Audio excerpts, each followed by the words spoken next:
Bonjour, je vais corriger l'exercice 4 du TD14. Donc cet exercice utilise les résultats sur les détentes de Joule-Gay-Lussac et de Joule-Thomson. Donc la détente de Joule-Gay-Lussac, je vous fais un petit rappel de cours. J'insiste pas trop sur cette partie du cours parce que vous reverrez ça l'an prochain. La détente de Joule-Gay-Lussac, je prends un récipient rigide, je mets une paroi amovible.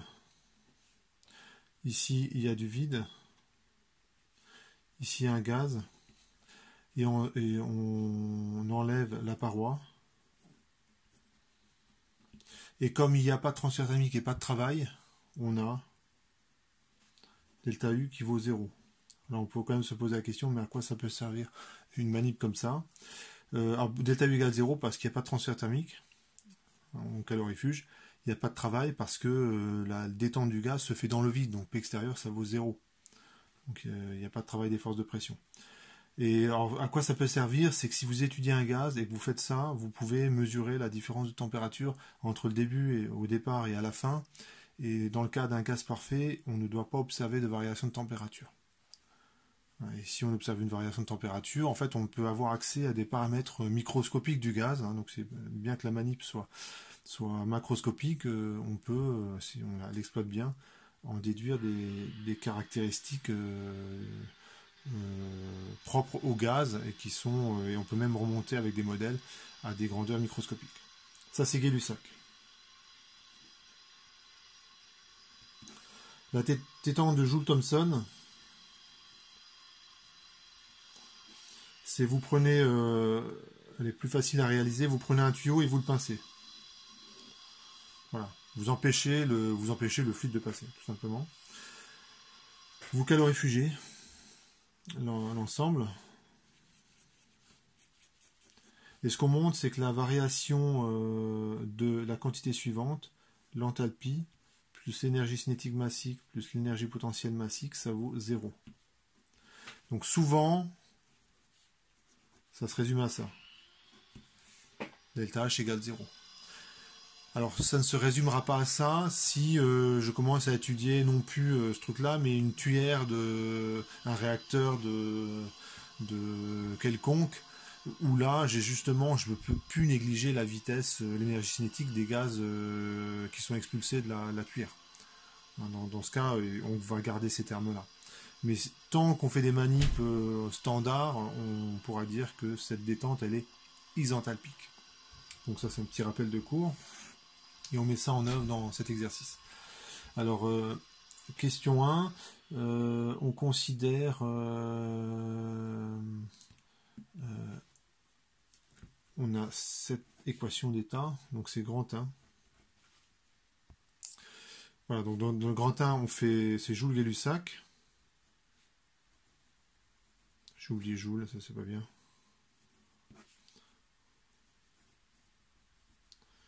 Et on considère le modèle du gaz de Van der Waals. Alors on peut montrer que l'énergie interne s'écrit comme ça.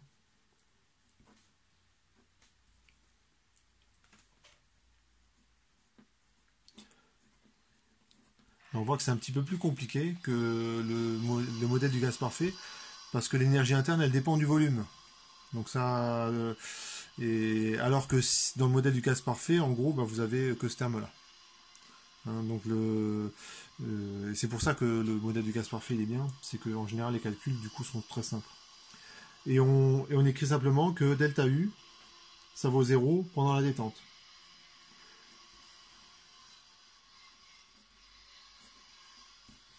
Et on double le volume d'après l'énoncé, on double le volume. Donc la manip elle se présente comme ça. La paroi amovible elle est au milieu, vous avez le gaz, du vide, et ça c'est l'état initial. L'état final, c'est la paroi amovible, elle est sur le côté, et le gaz occupe tout le volume, donc j'ai doublé le volume. Et dans cette transformation, delta U égale 0, et ben je l'écris, vous avez N CVM. Alors je suppose que la capacité thermique, c'est dans l'énoncé, elle ne dépend pas de la température, donc ça va, du coup j'écris CVM pour T1 et T2. moins n carré A sur le volume initial, c'est... Bon, appelons-le V0. Oui, V. Appelons ce volume, je l'appelle V. D'accord. N carré, et là, comme le volume a doublé, ça fait 2V plus 0. C'est égal.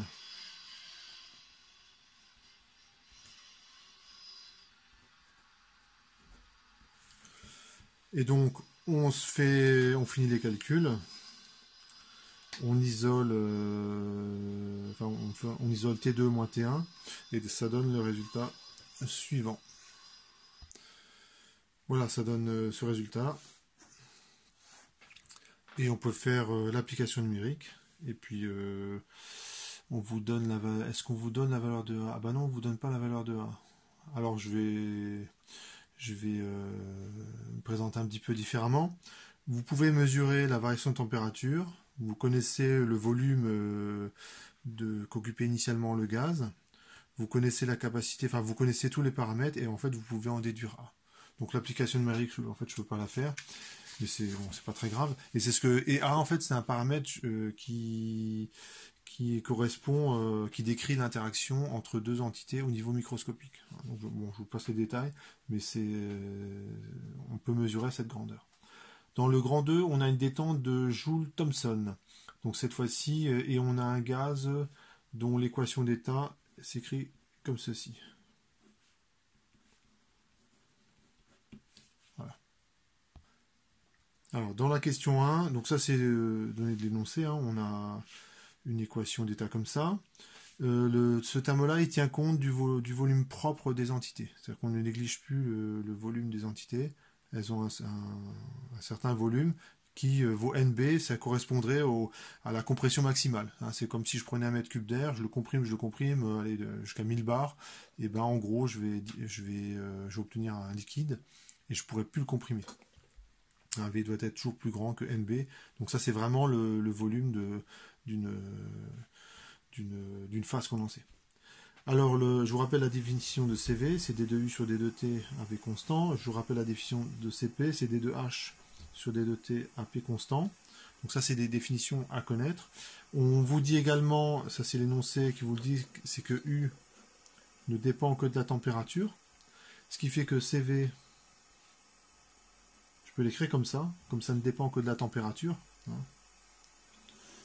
Je peux écrire ça comme ça. J'ai écrit la définition de l'enthalpie.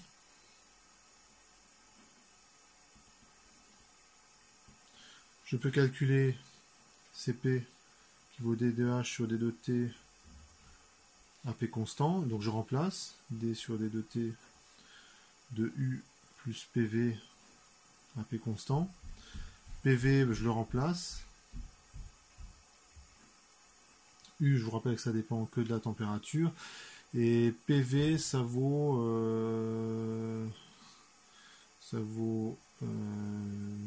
NRT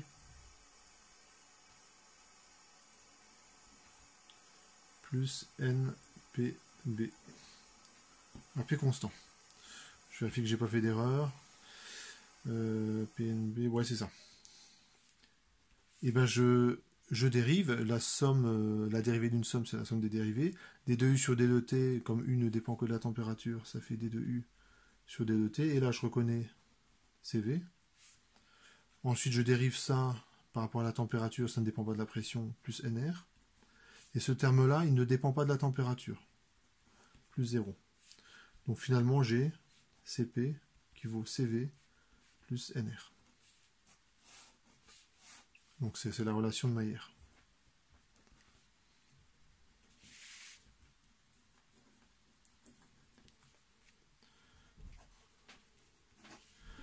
On vous dit que gamma, par définition, c'est CP sur CV et il ne dépend pas de la température. On fait, vous reconnaissez en fait, ce résultat-là, on l'avait déjà pour le gaz parfait, mais c'était un petit peu plus facile à montrer parce que parce que PV, on écrit tout simplement que c'est NRT. On fait la détente de Joule-Thomson et là, cette fois-ci, on a delta H qui vaut 0 pour la détente de Joule-Thomson.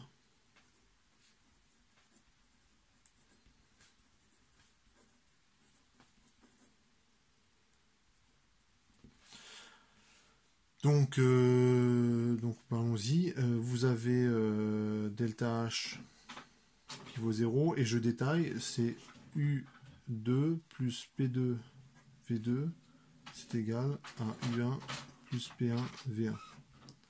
Et maintenant, j'utilise la loi qui est là. Ça donne U2 plus P2 V2 plus... Attendez, j'ai fait une bêtise.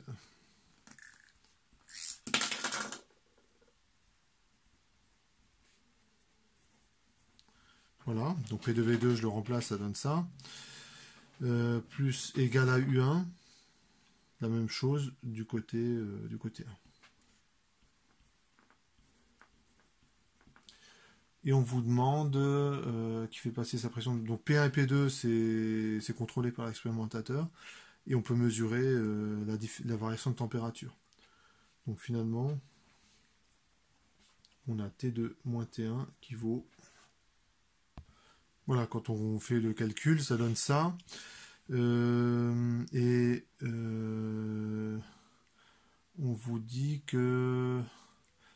Ah bah on n'a pas encore fini. Parce que bon, on a T2 moins T1 en fonction de P1 moins P2, mais U1 moins U2, en fait, ça dépend de la température, et on vous dit que la capacité thermique ne dépend pas de la température, hein, puisque l'énergie interne... où est-ce que c'est marqué ça? La température... indépendante. Ouais, si je dis que gamma est indépendant de la température, je dis de manière équivalente que CV ne dépend pas de la température, heureusement. Et donc ça s'écrit... CV ne dépend pas de la température, donc je le note comme ça. Ça donne T2 moins T1 égale CV sur NR T1 moins T2 plus B sur R P1 moins P2. Et donc j'arrive à l'expression de T1 moins T2, enfin T2 moins T1, pardon. Et je vais utiliser le fait que CV, ça vaut NR sur gamma moins 1. Voilà. Quand on a ça, et ben on peut refaire les mêmes calculs que dans le cours. Et donc ça donne, tout calcul fait, le résultat suivant. Voilà, donc j'avais plus beaucoup de place, mais j'ai fini le calcul. Donc j'ai T2 moins T1, donc j'ai remplacé CV par NR sur gamma moins 1, donc ce qui fait ça se simplifie. Il y a des petits calculs qui sont vraiment pas durs à faire, et on arrive au résultat suivant de T2 moins T1. Et est-ce qu'on peut faire une application numérique? Non plus. Et ce genre de manip, ça vous permet de remonter à la valeur de B. Donc qui est aussi un paramètre microscopique, hein, qui correspond en fait à n fois B, le volume de n mol du gaz, une fois que je l'ai vraiment comprimé, quoi, une fois que je l'ai transformé en liquide. Voilà pour cet exercice. Ah, j'ai oublié une question. Du coup, je vais réécrire la formule.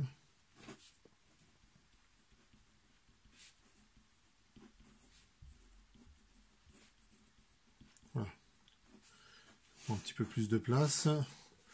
Et je fais l'application numérique. Et ça donne... Voilà, j'ai fait l'application numérique, je l'ai détaillé ici. On trouve un demi-degré Celsius, donc c'est mesurable, hein, faut un thermomètre qui est un petit peu plus précis que ceux qu'on peut acheter dans le commerce.